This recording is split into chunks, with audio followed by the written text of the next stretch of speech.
Então, eu queria trazer uma reflexão sobre aquilo que a gente chama em filosofia Revolução Copernicana. Eu me confundi numa aula ontem por conta desse termo estar atrelado a um pensador que se chama Kant.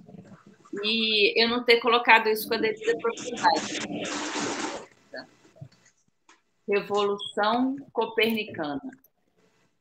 Copérnico foi o cientista que conseguiu compreender o valor de ter descoberto que não é a Terra o centro do universo, mas o Sol, né? Na medida em que ele vai transformar a perspectiva que tinha até então, que era do geocentrismo, para o heliocentrismo.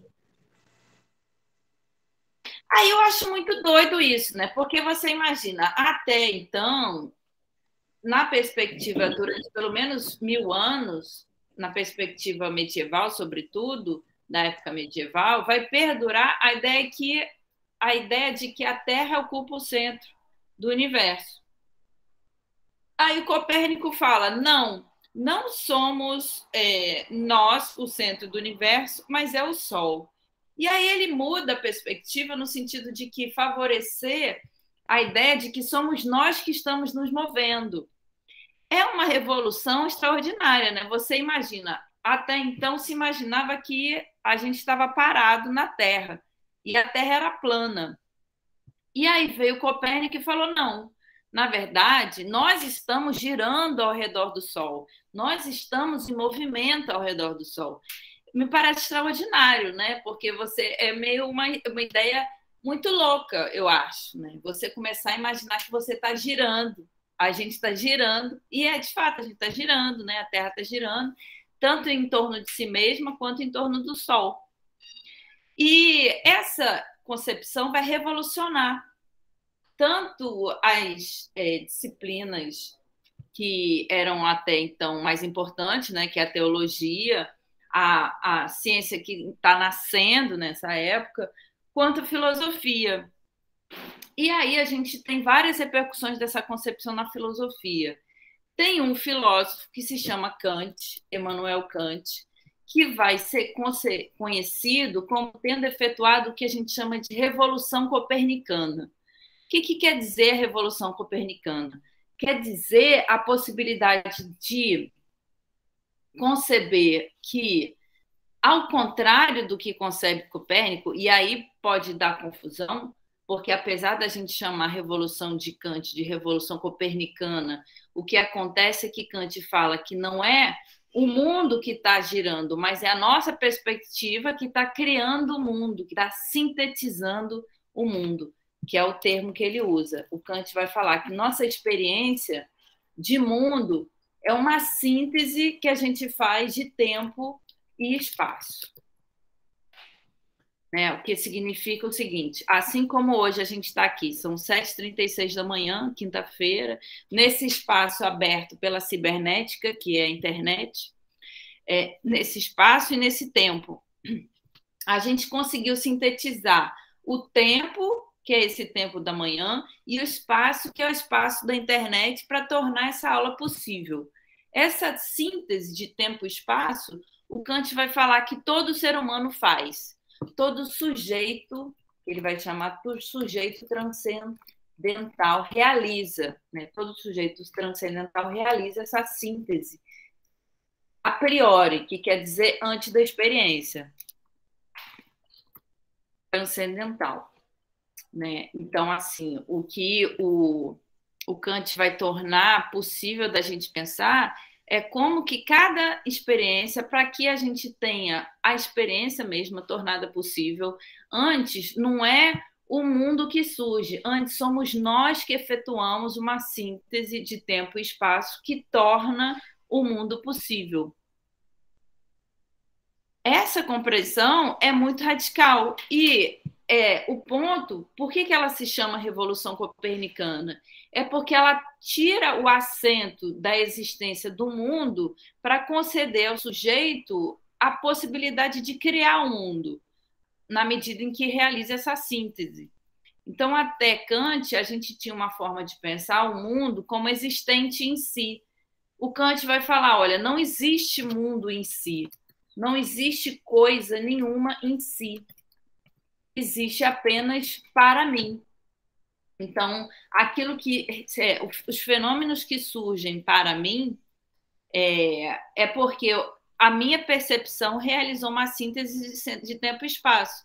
A síntese que a Ionara realiza para poder realizar as coisas do cotidiano é outra, né? Se eu estivesse realizando as sínteses que a Ionara estiver realizando, eu não poderia realizar as coisas que eu estou realizando, que é, por exemplo, dessa aula.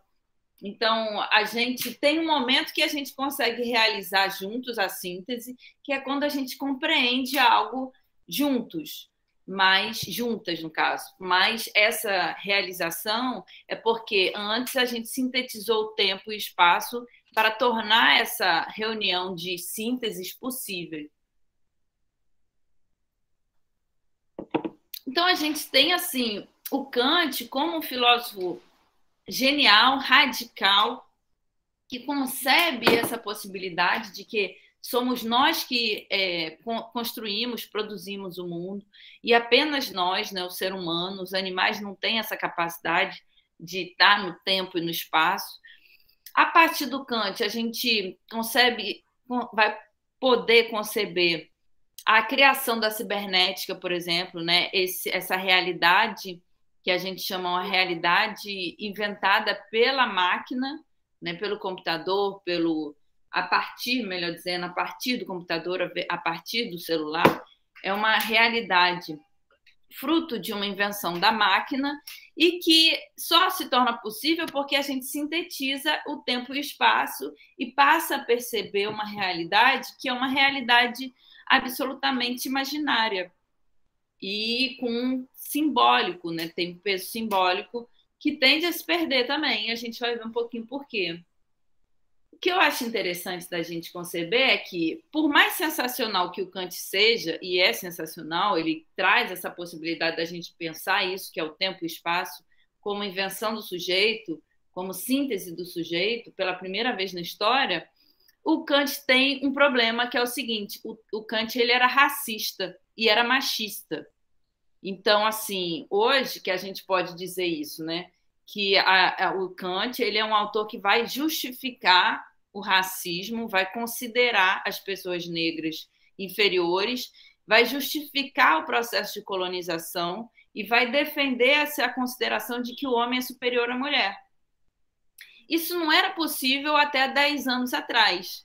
E aí eu fico pensando, poxa, é um filósofo tão sensacional que consegue inventar essa concepção de que, na verdade, o mundo ele é a invenção do sujeito, porque, afinal de contas, que ele barra, né? Ele não consegue atravessar esse limite, que é o limite da concepção de que o racismo é uma chaga e que o racismo é uma imbecilidade.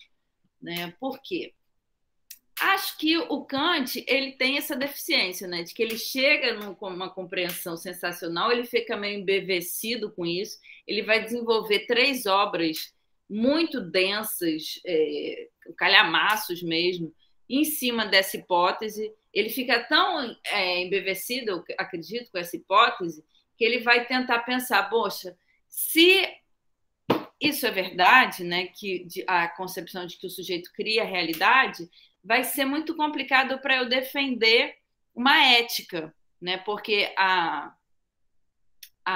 digamos, a longo prazo, né?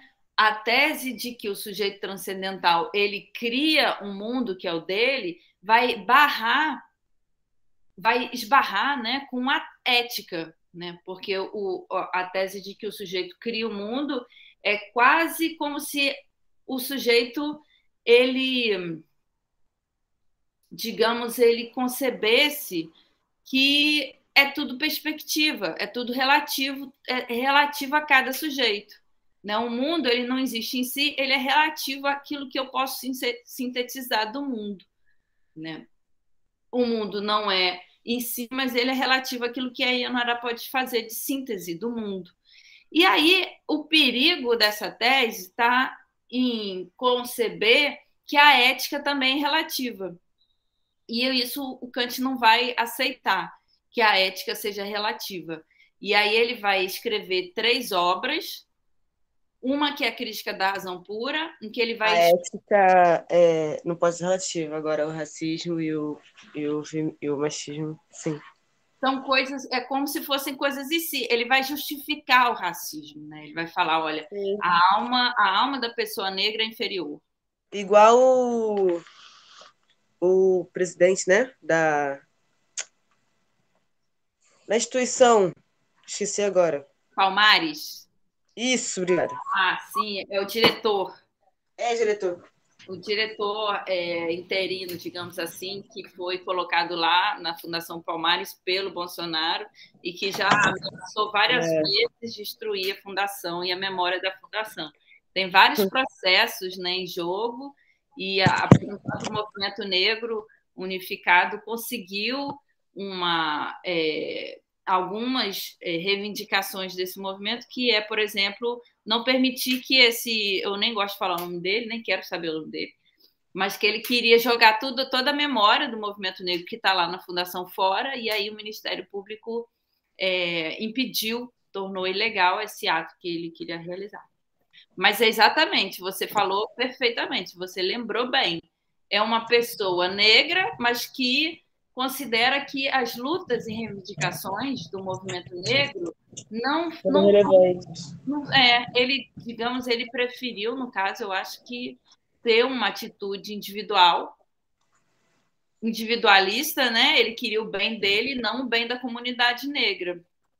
Ai, mas, pô, a pessoa como assim, né? Eu penso muito assim, pô, você é contra isso? É, mas se você quer, pelo menos, ocupar um cargo pô, ainda mais na instituição Palmares, gente, olha só a pessoa que faz, né? Ocupar o cargo, você é totalmente contra, sei lá, tipo, os direitos humanos, não dá. Não dá, entendeu? Não dá. É inaceitável. Assim, se a gente for conceber, é mais inaceitável agora que a gente tem toda a liberdade de expressão, a gente tem um movimento negro reunido, reivindicando, batalhando, Uhum. deixando claras as atrocidades que a população negra sofreu aqui no Brasil, né, e no mundo todo. Então, é inadmissível, né? Essa figura aí, ele está condenado o resto da vida dele por ter ido contra o seu povo, né? Porque, na verdade, ele nem tem o conceito de povo, então ele é Né? individualista, ele que se dane o que ele for fazer, tomara que o Bolsonaro acabe com ele, como a tendência é fazer, né? Pode ser. Mas, enfim, também a gente tem que ter compaixão, eu não quero mal de ninguém, não.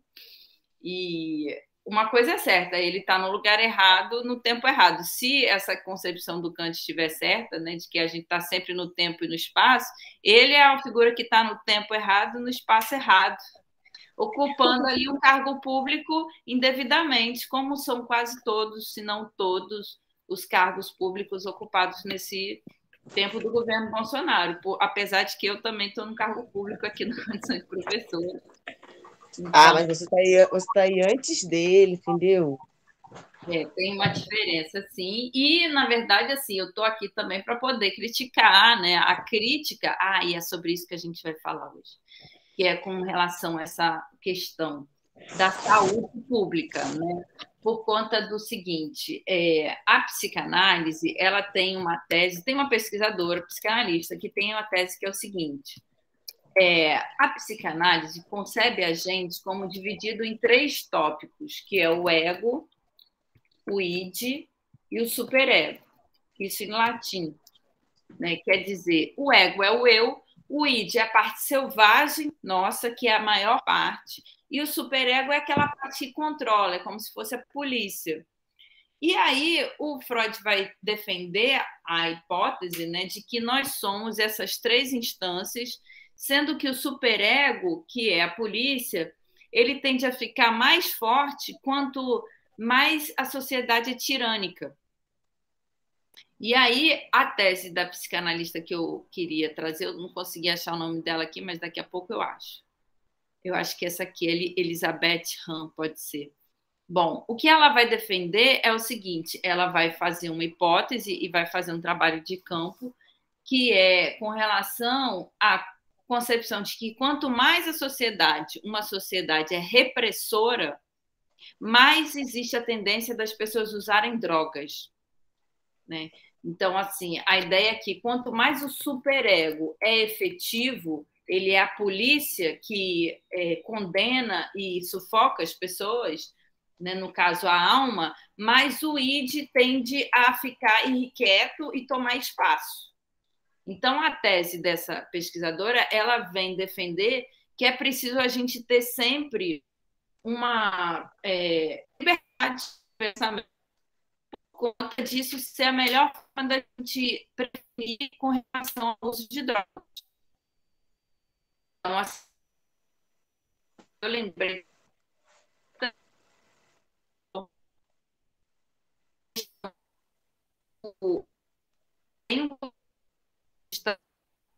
e se a da gente, se a gente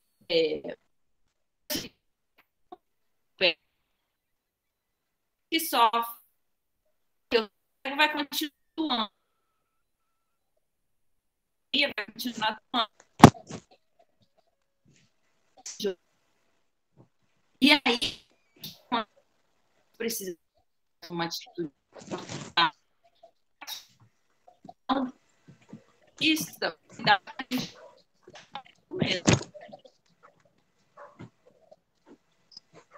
e o Kant, no caso, é o superego que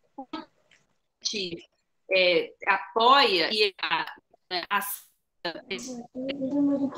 tendência a gente ficar sufocado e ficar o direito de é como se fosse uma balança.